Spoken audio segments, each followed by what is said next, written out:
30. Recuerdo los atardeceres del pueblo.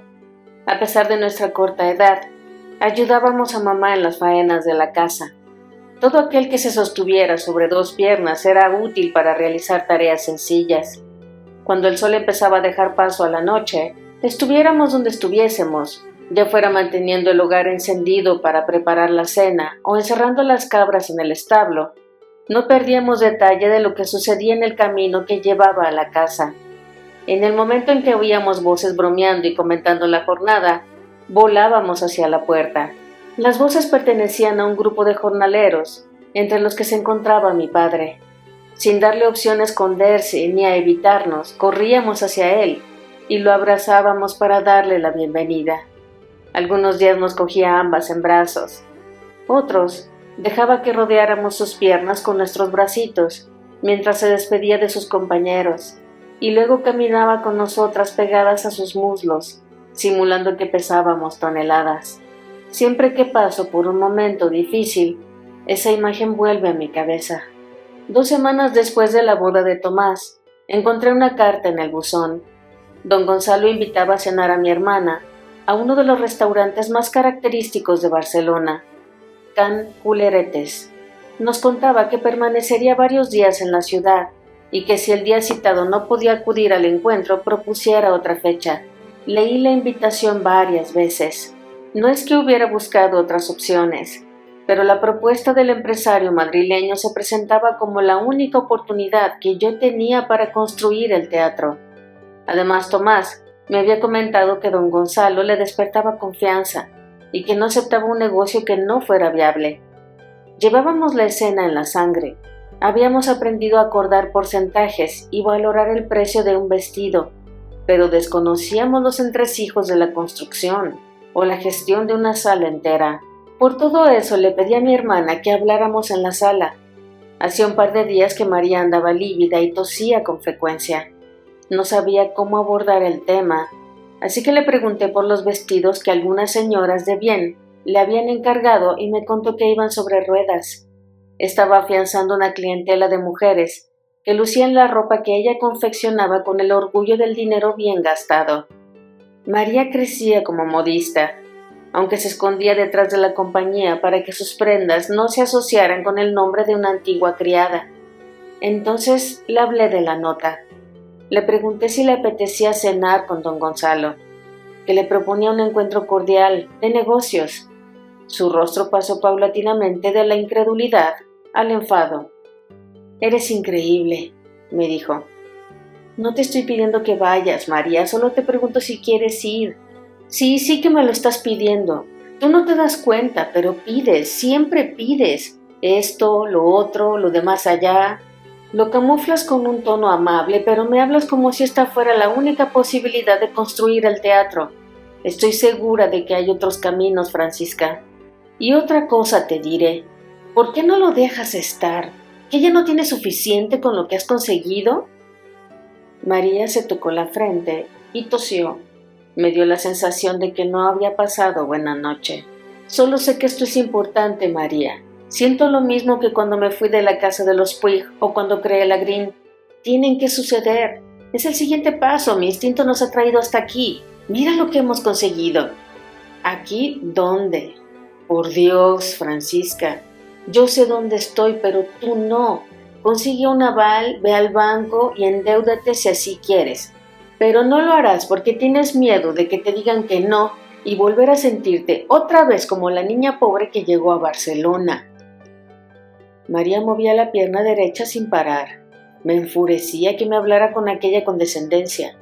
Ella, siempre reticente al cambio, ella que nunca había comprendido mis propósitos pero que disfrutaba de los beneficios. De vez en cuando se tocaba la barriga para sostener los espasmos de la tos y sudaba sin motivo aparente. Tú no querías que me fuera de casa de los Puig y mira dónde vivimos. Sí, María, aquí una casa donde puedes vivir tranquilamente con una mujer. Vivo con una mujer. Amo a una mujer. Me acuesto con una mujer, Francisca, a ver cuándo te acostumbras. ¿Pero por qué me dices eso, hermana? Soy tu amiga, las respeto. Y yo tengo que darte las gracias, ¿no? ¿Es eso? ¿Me estás diciendo que tengo que venerarte solo porque vives con dos aberraciones de la naturaleza? María se levantó del sofá furiosa y agitando los brazos mientras declamaba una perorata sin sentido. Nunca la había visto tan fuera de sí. ¿Tú sigues pensando que un día me voy a enamorar de un hombre, Francisca?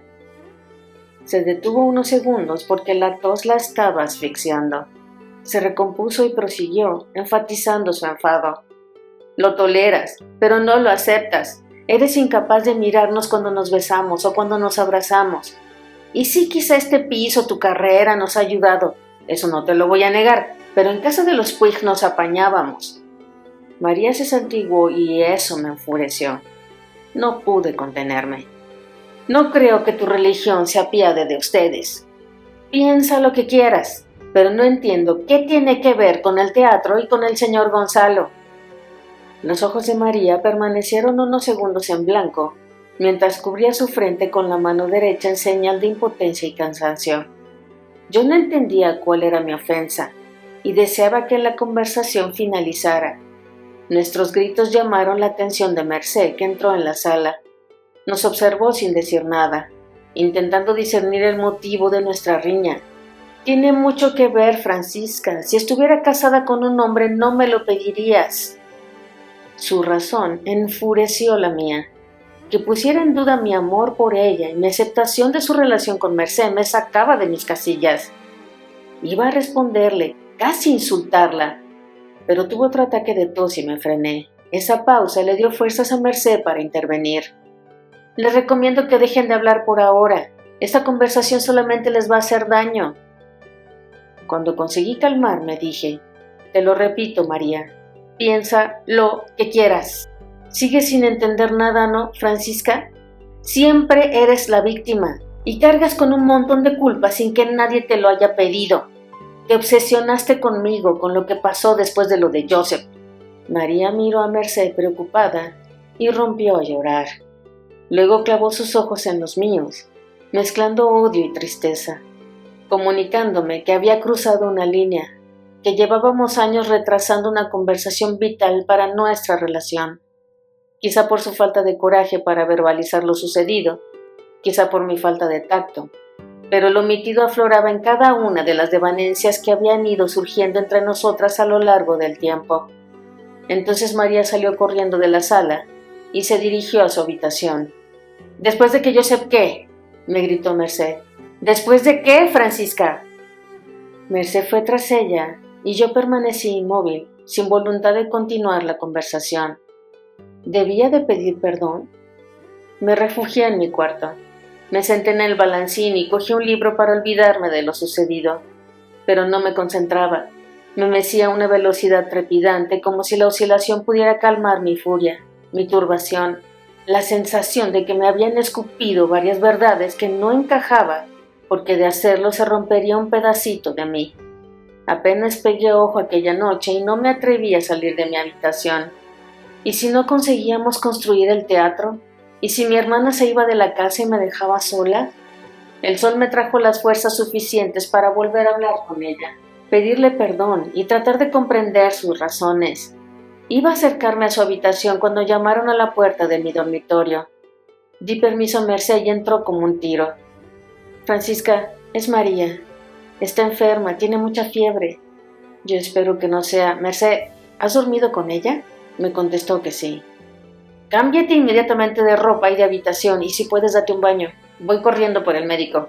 Me vestí y salí en busca del doctor Sala, que vivía apenas una calle. Me fijé en los transeúntes que caminaban cabizbajos por miedo a contraer la gripe. Y es que aquel octubre un nuevo brote reflotó la enfermedad con más crudeza y se cobró la vida de miles de personas. Recuerdo que el gobierno declaró el estado de emergencia, estableció ciertos protocolos en las fronteras, construyó pabellones provisionales en las ciudades y recomendó encarecidamente que se aislara a los pacientes más graves. La sobriedad de la calle me susurraba funestas consecuencias. En los hospitales se hacinaban enfermos y cadáveres. Manuel Morales Pareja, el alcalde de Barcelona, pidió ayuda al ejército para sacar a los muertos de la ciudad. Se recomendó con insistencia que se evitaran las aglomeraciones. Se cerraron los teatros durante varios días, y cuando abrieron se limitó el número de funciones.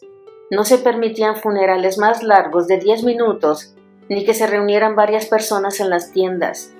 Un esperpento que sucedía delante de nuestras narices. Se recogieron las naranjas antes de lo habitual para abastecer la alta demanda.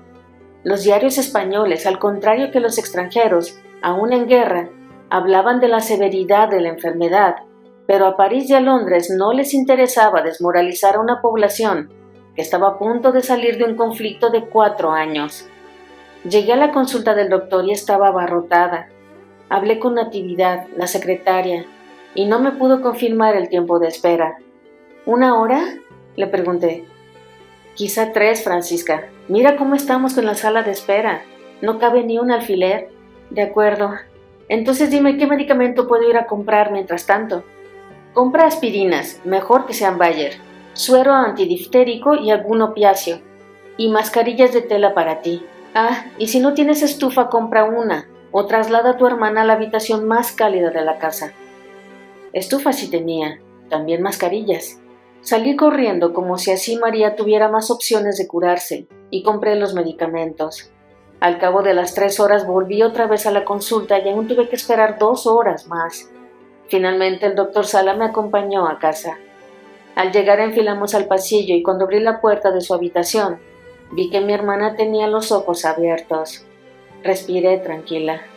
El médico nos pidió a Merced y a mí que esperáramos afuera de la estancia. Se puso una mascarilla y cerró la puerta. Apenas tardó 10 minutos, que para mí fueron eternos, y de nuevo en el pasillo nos dijo: no se acerquen a ella sin tener puesta una mascarilla. Eviten al máximo el contacto con la enferma y si notan algún síntoma, el que sea, empiecen rápidamente el tratamiento. Ustedes también están en riesgo de enfermarse. No las voy a engañar, los hospitales están saturados. Si quieren pueden mantenerla aquí en casa y seguir las indicaciones que les dejo apuntadas en este papel. Se lo dio a Merced. Si empeora, llévenla inmediatamente al hospital. Están haciendo transfusiones de sangre de pacientes que han superado la enfermedad a pacientes enfermos. Aún no conocemos el efecto real de este tratamiento. La Real Academia de Medicina ha declarado que no hay un tratamiento concreto que sea más efectivo que otro, así que solamente les queda probar y rezar. Entonces, preguntó Merced al médico, ¿tiene la gripe? Me temo que sí, le respondió él. Temer lo peor y a la vez no saber qué puede suceder es horrible. Ambas acompañamos al doctor a la entrada y lo despedimos. Allí en silencio, de pie, cada una de nosotras esperaba que la otra hablara. El cuerpo me pedía tomar decisiones. Respiré hondo y dije: Merced, ¿qué crees que deberíamos hacer? No lo sé, en los hospitales no cabe ni una aguja. Voy a informarme sobre las transfusiones, pero no me parece una buena idea dejarla allí sola, en manos de desconocidos. De acuerdo, estoy de acuerdo contigo, le respondí. Merced se dirigió al hospital y yo entré en la habitación de María para saludarla. A pesar de que me violentaba, me puse la mascarilla.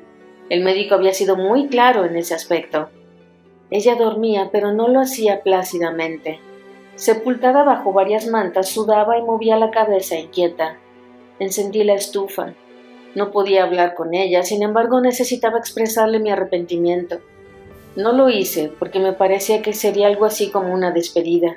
La observé con pavor y sin poder evitarlo me sobrevino la imagen de mi madre, yaciendo inerte en el suelo de nuestra casa. María no podía dejarnos. Seguiríamos discutiendo cuando se curara. Merced volvió del hospital y me recomendó que lo descartáramos. Al preguntarle por qué, me respondió con un esclarecedor gesto de negación. Nos sentamos en la sala, en el sofá, cada una sumida en sus miedos o pensamientos. El otoño había comenzado frío. No obstante, aquel día ambas nos enfrentábamos a un reto que nos venía grande, cuyas posibles consecuencias provocaban un inmenso dolor de solo intuirlas. El sol acompañaba a los barceloneses que se hallaban en la misma situación que nosotras. No sabía qué decirle. Aún no había asumido la ciaga circunstancia en la que estábamos inmersas. Así que solamente decidí agarrarle la mano. Permanecimos varios minutos así hasta que ella rompió a llorar. ¿Qué pasó, Francisca? Dime qué pasó en la casa de los Puig. Eso tiene que contártelo María Merced, ella es tu mujer. Pero ¿y si no lo digas? ¿Me oíste? No pasará.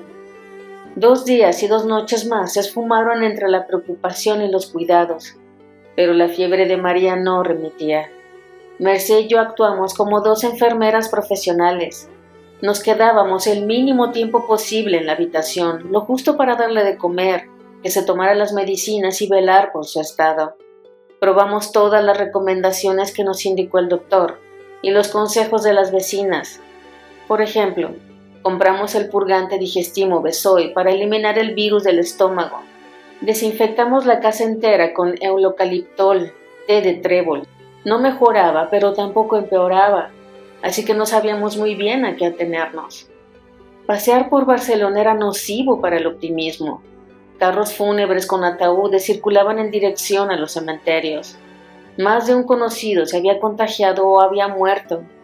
Cada imagen o noticia funesta alentaba la angustia y minaba la esperanza. Sintiéndome impotente, fui a la calle de la Princesa, al piso de un antiguo farmacéutico, que supuestamente había traído a Barcelona una remesa de pastillas más eficaces que las aspirinas procedentes de Estados Unidos. No las vendía precisamente baratas, y me duele escribir que pocos obreros se congregaban ante su puerta. En las escaleras, haciendo cola para obtener el milagroso remedio, coincidí con Carles Codina, director de la compañía Codina, una de las más prestigiosas de las Ramblas. Cuando llegué, él ocupaba el último lugar. Se encontraba a 5 escalones del rellano y esperaba con los brazos cruzados y un hombro apoyado en la pared. Cuando pedí tanda, él se giró desganado y me respondió. 2 segundos después pareció reconocerme. Abrió los ojos de par en par y me observó. Me molestaba su osadía, así que me vi obligada a advertírselo. Le diré que no me agrada que un extraño me mire como lo hace usted, le dije. Por supuesto que es perfecta. Disculpe, señorita Green, es que acabo de tener una gran idea. Se presentó, me dio la mano y lo observé con atención. Carles me pasaba un par de centímetros. Su pelo era castaño y disimulaba la calvicie frontal, dejando los primeros cabellos que asomaban por la frente más largos de lo decoroso, convertidos en un curioso flequillo. Delgadito, pero con una espalda pronunciada, vestía un inusual traje de rayas. El chaleco blanco y la camisa negra le conferían un toque excéntrico. Hablaba con atención y minuciosidad, pero su semblante evidenciaba que tenía la cabeza en otro lugar. Movía las pupilas a gran velocidad, como si analizara mis palabras, mi cara o mi alma, con un detenimiento exhaustivo. O quizá era debido a la cocaína. Supongo que conocerá a Ibsen, me dijo. Nunca he tenido el honor de ver o leer ninguna de sus obras, le respondí. Verá, hemos representado Casa de Muñecas varias veces, pero nunca he quedado satisfecho. Siempre he trabajado con imitadoras de Nora. Señora Green, acabo de darme cuenta de que usted sería perfecta para el papel. ¿Qué me dice? ¿Es una propuesta formal?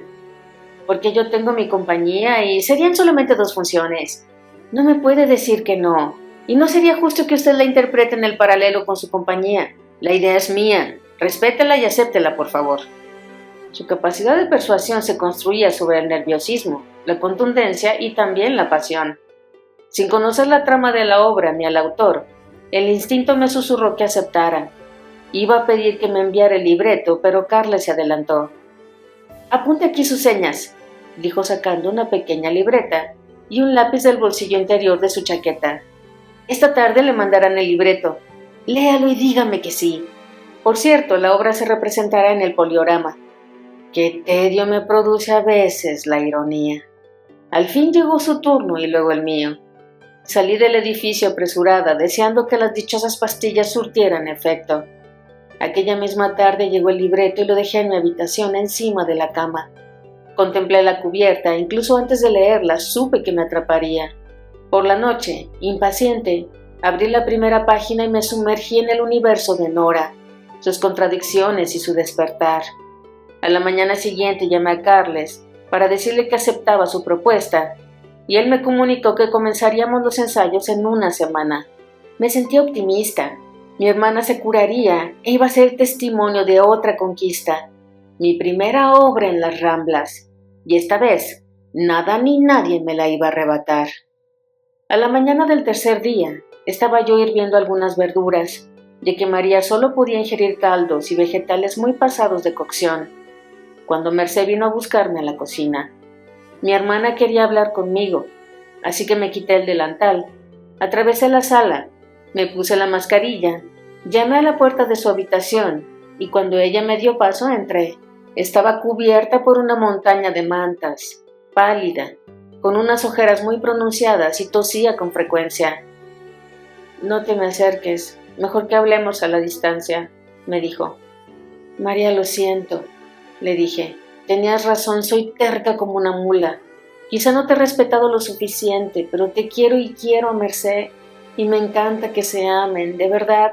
Siento si el ímpetu a veces me puede, pero, qué sé yo, no soy perfecta, y lo de ustedes es tan diferente, tan nuevo, que a veces no sé cómo actuar». «Francisca, si me muero...» «Cállate, no lo digas, cállate». «Si me muero, sé que cuidarás a Mercé, así que ni siquiera te lo pido. Y a ti, te libero de toda deuda que creas tener conmigo, hermana. Y sí, me alegro de haber escogido esta vida. Gracias por la oportunidad que nos has dado, por empujarnos a salir de la casa de los Puig, por abrazarnos. Pero debo decirte, aquello no lo hice porque sea una gran persona. No lo hice ni por ti, no lo hice ni por mí. Y no te escondí porque pensara que debía protegerte. Aquella noche, Francisca, pasó lo que pasó y yo reaccioné como reaccioné, así nada más. Fue un instinto y no le des más vueltas. La verdad, a veces pienso que sentía que me lo merecía. «¿Pero por qué dices eso, María?» No entendía sus palabras, o quizá las entendía demasiado bien. De María aprendí que no se pueden liberar las penas del corazón ajeno. Porque es lo que sentía, Francisca, porque mi vida ha estado sumergida en la culpa como la tuya, y eso nos ha empujado al interior de una madriguera tortuosa. Pero ya no quiero esconderme más. No soy una heroína, Francisca, nadie lo es. No voy a sentirme culpable nunca más por lo que soy, por respirar, por amar, y tampoco voy a conformarme con un segundo plano para no incomodar a los que me rodean. Francisca, tienes que dejar de esperar tanto de las personas. No soy mejor que tú por haberte protegido. No quiero que me quieras por lo que hice aquella noche. Quiéreme por lo que yo soy. Yo siempre te he querido por lo que tú eres. No lo dudes, le dije. María observó el techo sonriendo débilmente. Estaba digiriendo unas palabras que quizá debería haberle dicho tiempo atrás. Haciendo pausas debido a la tos, me dijo: «Quizá ha llegado el momento en que empieces a rezar, Francisca». «María, llevo 3 días haciéndolo, hermana». Me acerqué, tomé su mano, y ella me devolvió el gesto presionando la mía con la poca fuerza que le quedaba. Aunque ella no lo podía ver, pues tenía la boca tapada por la dichosa mascarilla, yo sonreía. La dejé descansar. A la mañana siguiente la fiebre empezó a bajar. María comía más, y Mercé y yo teníamos la sensación de que tosía menos. Las fuerzas volvieron a su cuerpo y el color a su cara, y su sonrisa iluminaba de nuevo la habitación. Seguía estando muy débil, así que permaneció en cama varios días más. Los teatros abrieron y el trabajo se reanudó. Andreu cayó enfermo, pero se recuperó con rapidez. En cambio, Julián, uno de los músicos del Victoria, no sobrevivió a la enfermedad. Ni Paquita, la vecina de arriba, ni Encarna, la frutera a la que siempre le comprábamos. Y 7 días después de la última visita del médico, la puerta de mi habitación se abrió. Era Mercé, en camisón, despeinada y sollozando. Entró en silencio, con lentitud, con las pupilas concentradas en los azulejos del suelo. Observé cómo apretaba los puños, cómo se escondía tras unos rizos que cubrían su cara. La interpelé varias veces, pero no me respondía. Parecía catatónica a pesar de que su cuerpo se movía con contundencia. Respeté su tiempo, su titubeo, sofocando una angustia que me revelaba lo que estaba a punto de decirme. Finalmente, sin mirarme a los ojos, me dijo: «Es María, Francisca». Ya no responde y ya no respira. No me apetece escribir sobre lo que ocurrió en los días que siguieron. Aún hoy la echo tanto de menos que a veces literalmente me ahogo. La enterramos en Montjuic con prisas, apremiados por la normativa que intentaba paliar el brote de gripe. ¡Cuánto dolor! Hablo de un daño tortuoso, inaudito, desmedido, infernal, que se reía de las lágrimas derramadas en el pasado por hombres o por el teatro. La melodía del piano de El claro de luna se repetía obsesivamente en mi cabeza, como si las notas pudieran sostener las palabras que ardían en mi interior. La aflicción que mortificaba mi respiración, la incertidumbre que se adueñaba de mi porvenir, la soledad terminal que se instaló tras la muerte de mi madre, campaba a sus anchas en cada sensación, sentimiento o emoción que cruzaba mi entereza. No lo soportaba. La única persona con la que deseaba compartir mi pena estaba a punto de ser enterrada. Como he dicho, el estado de emergencia no permitía que los entierros duraran más de 10 minutos, ni que fueran muy concurridos, y obligaba a los asistentes a protegerse con pañuelos o mascarillas. Así fue como nos despedimos de María en una de las esquinas de una de las calles de uno de los cementerios de la ciudad. Me preguntaba si su recuerdo perduraría transcurridos 100 años, si su memoria y su valentía seguirían vivas con sus vestidos en mis descendientes si es que llegaba a tenerlos, o si formaría parte de la historia del paralelo, si se hablaría de lo que se logró en esa avenida, el arte, las canciones, las obras, incluso las pantomimas, y de las vivencias de los espectadores, la lucha obrera, las huelgas, el sueño de una vida mejor. Sin artistas como mi hermana, en parte anónimos, dispondrían de su lugar en el relato del mundo del teatro. Me preguntaba si el gobierno seguiría agrediendo a la población, si se preocuparía por la subida de los precios o por la necesidad que tenían los ciudadanos de disponer de un hogar y de comida caliente, si las mujeres lograríamos votar y tendríamos derecho a ser consideradas iguales a los hombres. Me preguntaba si personas como María seguirían sufriendo la falta de comprensión de sus compatriotas. Al entierro asistió la compañía al completo: Tomás, Jaume, Juana, Ramón y unos pocos de los amigos que hicimos durante los años vividos en Barcelona. Y allí, delante del nicho incrustado en una de las paredes de piedra de la zona libre del cementerio de Montjuic, con las nubes gobernando el cielo y la lluvia amenazante, lo vi. Llegó sigiloso, casi tímido, con la prudencia de quien no sabe si será bienvenido. Se acercó al pequeño grupo, se quitó la gorra y me observó hasta que nuestras miradas se cruzaron. Joan apareció tranquilo, sereno, apenado, y sinceramente se lo agradecí. Me abrazó con un ímpetu que me devolvió una esperanza hasta el momento sepultada tras la capa de lágrimas que la cegaban. No era momento de reproches, ni de preguntas. La lápida de María me lo impedía. El rápido entierro se sucedió entre lamentos, palabras bonitas y halagos. 8 o 9 días antes estaba viva, sana, alegre y pendiente de un sinfín de pedidos que no sabía si entregaría a tiempo. Y de repente se dio su cuerpo a la tierra y su alma al Dios al que siempre había rezado. Recuerdo que caminaba cargando su tumba sobre mis hombros, sintiendo que volvía a abandonarla a su merced, esperando que su religión estuviera en lo cierto y que se dirigiera a un lugar mejor. Los funerales ayudan a apaciguar el impacto de la muerte, sobre todo si es repentina, pero la pena, la verdadera pena, aparece paulatinamente, arrastrada por la tiranía de la ausencia. Una vez en casa y a solas con Merced, permanecimos calladas, sentadas en la sala, cada una en un sofá, respirando el vacío que mi hermana dejaba en nuestras vidas. Existe una sensación más horrible que la falta de un ser querido. Me refiero a esa que te convence de que oirás su voz en cualquier momento. Y cuando adviertes que eso es imposible, ella vuelve a morir por enésima vez, empujándote a la realidad con la sagacidad del dolor redivivo. Mañana empiezo los ensayos en el Poliorama, pero no quiero ir, no me siento con fuerzas, le dije a Merced. Ella había estado ausente, ida, casi alelada la mayor parte del día. Había muerto mi hermana, el amor de su vida. Después de comentarle mi desidia respecto a la obra de Ibsen, me miró fijamente. Se apartó los rizos de la cara y con una dulzura enternecedora me dijo: «Creo que nunca has necesitado tanto una obra, unos ensayos como en este momento, Francisca.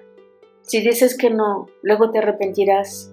Esto va a ser duro, no solo por lo evidente, sino por lo inesperado. Yo no sé qué debo hacer ahora, pero tú sí». Ella querría que siguiéramos adelante, porque es lo que ella hizo después de lo que pasó con Joseph. ¿Te lo contó?, le pregunté. Sí, y no se me ocurre otra manera de honrar su memoria que seguir adelante con nuestras vidas. ¿Y tú? Yo no lo sé, Francisca, no tengo respuesta a eso. Quiero llorar, y de momento es lo que voy a hacer. Al cabo de un rato se retiró a su habitación y yo hice lo mismo. Repasé el libreto de la obra una y otra vez. Necesitaba esconderme tras mi nombre artístico para soportar la noche que se me avecinaba. Las lágrimas de Merced tiñeron los días y las semanas que se sucedieron. La acompañé siempre que pude, pero por mucho que lo neguemos, el alma en pena solo vuelve a la vida por propia voluntad. De Casa de Muñecas aprendí 3 cosas nuevas relacionadas con el mundo del teatro. La primera, que la compañía Green podía funcionar sin las hermanas Romero, y las funciones fueron todo un éxito.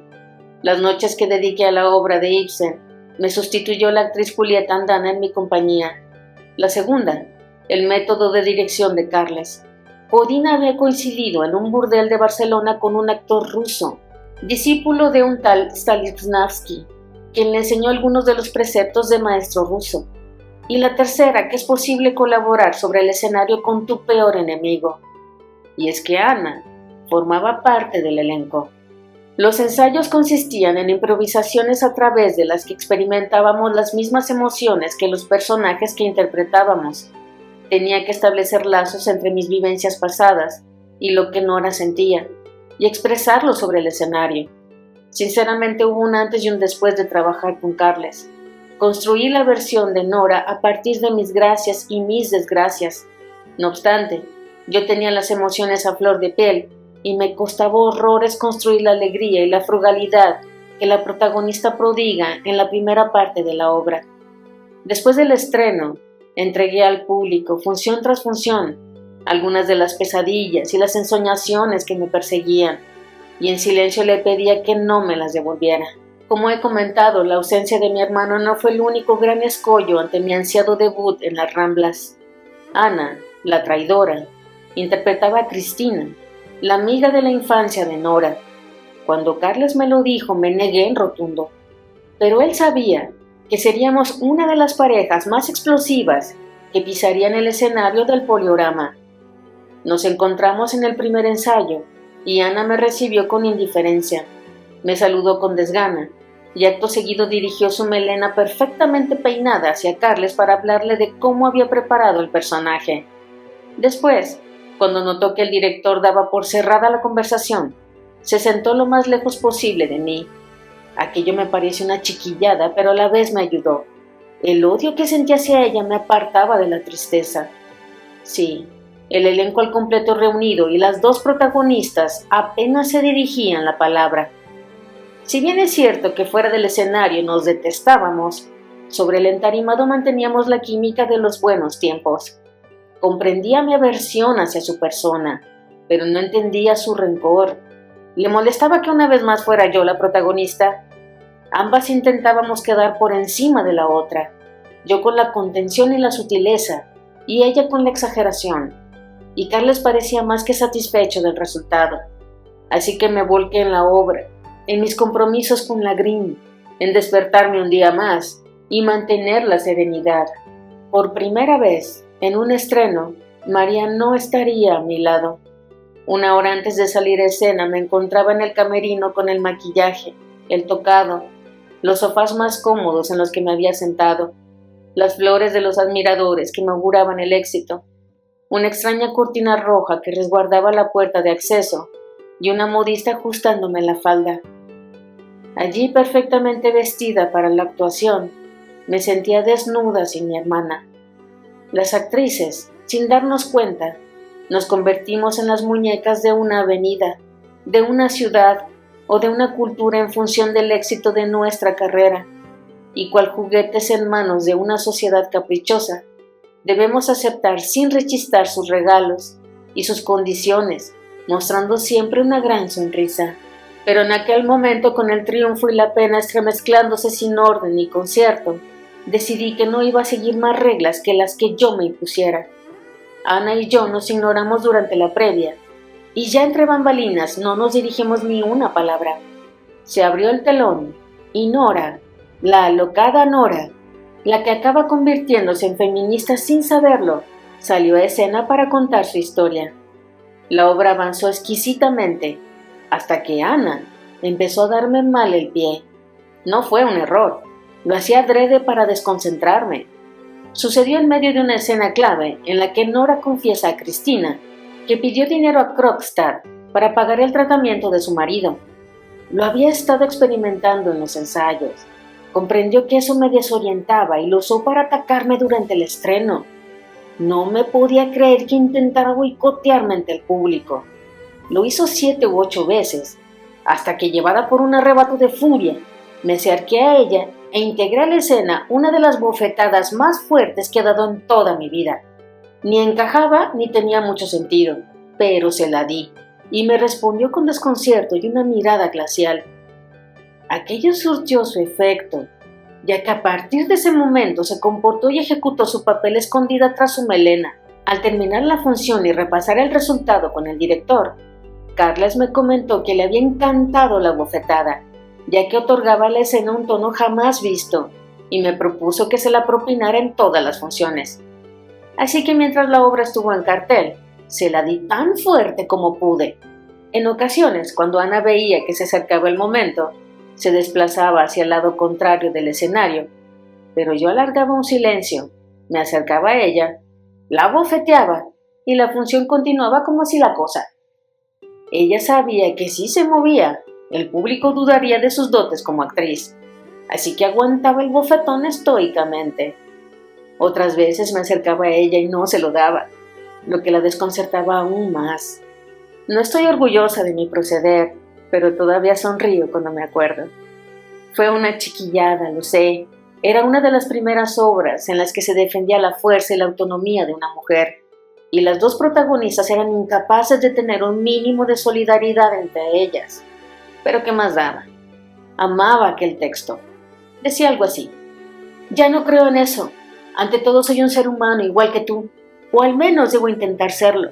Sé que la mayoría de los hombres te van a dar la razón, y algo así está escrito en los libros, pero ahora no me puedo conformar con lo que te dicen los hombres y los libros. Tengo que pensar por mi cuenta en todo esto, intentar entenderlo. El día del estreno, al acabar la función, los aplausos se adueñaron del teatro. Yo no cabía en mi piel. Aquel personaje era demasiado importante. Mientras estuve en escena me olvidé de todo mi pesar. Y en plena euforia, aún sobre el escenario, Carles salió al entarimado y detuvo la ovación. Sin timidez alguna dijo: «Damas y caballeros».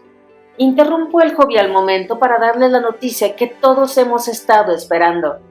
Sin duda, la más importante de los últimos tiempos. Alemania acaba de aceptar las condiciones del armisticio. La guerra ha terminado oficialmente. ¡Abajo la guerra y viva la paz! La euforia fue general en el proscenio y en la platea. Los sentimientos habían transitado por tan distintos estados durante la velada que viví la noticia con la mayor de las alegrías. A mi lado, Ana resplandecía, eufórica con el resto del elenco. Supongo que la comunión de tantas emociones desinhibió nuestras tensiones y nos unió a un espontáneo abrazo, que se alargó más de lo esperado. Entonces, ella, presionándome fuerte contra su pecho, recordándome a la Ana que en otros tiempos me conocía más que yo misma, me dijo: «Siento mucho, mucho lo de tu hermana Francisca. Aún lloro cada vez que la pienso». y ambas rompimos a llorar. Nos separamos y disimulé las lágrimas ante los compañeros, ante el público, fingiendo que eran debidas a la satisfacción por el fin de la guerra. Pero Ana no me soltó la mano, todo lo contrario, la presionó fuerte hasta que se bajó el telón. A partir de ese momento aprendimos a tolerarnos. Nos dedicábamos palabras cordiales que disimulaban nuestras diferencias, pero que no enterraban el hacha de guerra.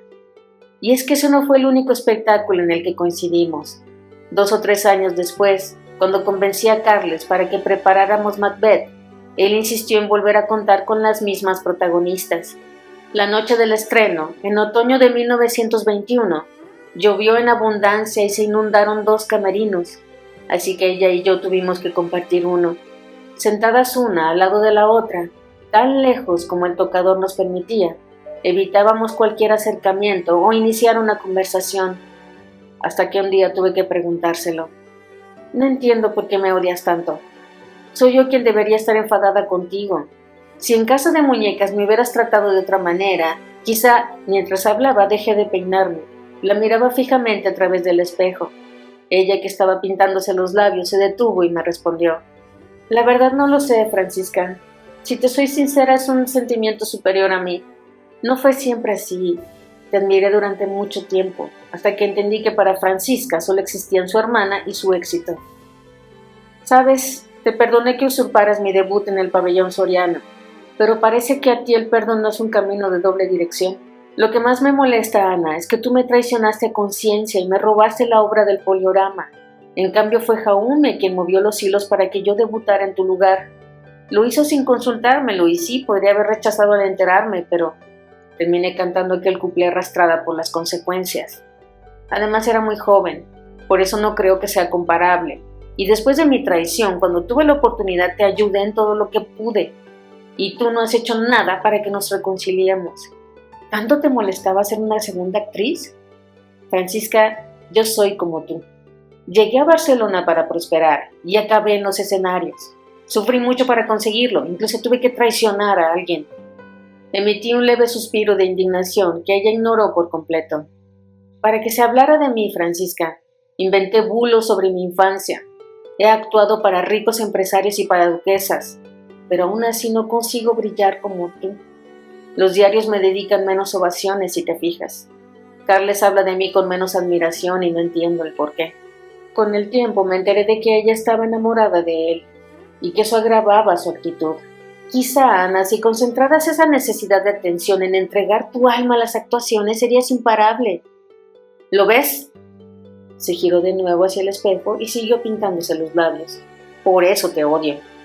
Pero eso ocurrió mucho tiempo después. La noche del estreno de Casa de Muñecas, después del abrazo de Ana, mi desolación contradecía la euforia general.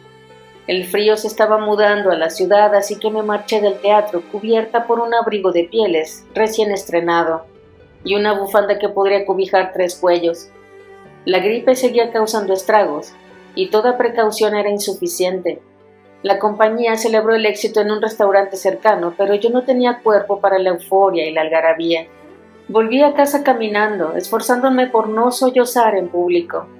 Habían pasado algunos días desde la muerte de María y afrontar su ausencia, sobre todo en una noche como aquella, se presentaba como una cima insalvable. Había atrapado otro sueño, cierto, pero ¿qué sentido tenía tras su marcha? Cuando alcancé el portal y cerré la puerta, dejé que un torrente de lágrimas inundara mis mejillas. Mi dolor era solo mío y nadie debía presenciarlo. Subí las escaleras deshecha, sin apenas ver los escalones velados por las lágrimas. Una vez en casa, Mercé acudió a la entrada asustada por mi escandalera. Me preguntó qué me sucedía y ante la obviedad de la razón de mi pena me abrazó. Yo gemía como una cría, incapaz de razonar o explicar qué me ocurría. Tan solo logré decirle: Mercé, no soporto que ella no esté. Siento que no es verdad, que es una broma de muy mal gusto. Ella no me soltaba. Dejó que me desahogara sin decir nada, seguramente porque comprendía mejor que nadie por lo que estaba pasando. Permanecimos abrazadas en el recibidor varios minutos. Me avergüenza confesarlo, pero a veces hablo con ella, me dijo cuando yo logré serenarme. ¿Cómo? Merced buscaba la manera de contarme una intimidad que la sonrojaba.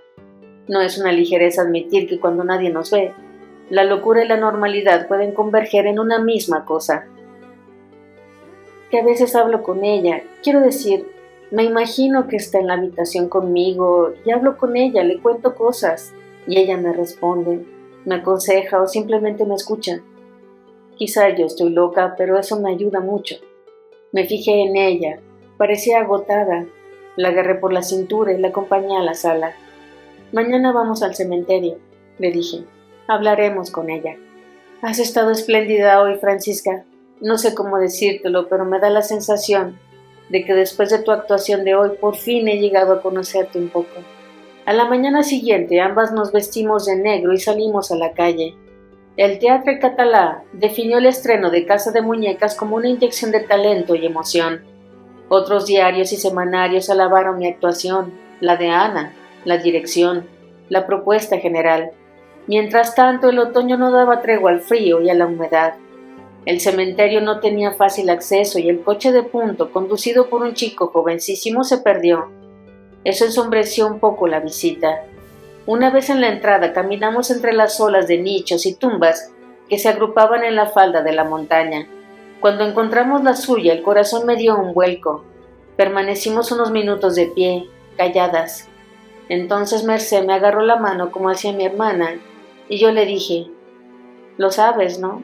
Sabes que conseguiré construir el teatro, y se va a llamar María Romero». «No tengo la menor duda», me dijo. El tiempo transcurrió y nosotras soportamos el frío de Barcelona y el de nuestro corazón. «¿Estás hablando con ella?», le pregunté. «Sí». «¿Y qué le cuentas?» «Que hemos comprado un queso buenísimo, que me hubiera gustado casarme con ella, aunque eso sé que es imposible, que debería estar orgullosa de ti, y también de mí, que no somos hermanas de sangre, pero que si me dejas podemos cuidar la una de la otra». Le besé la mejilla sin soltarle la mano.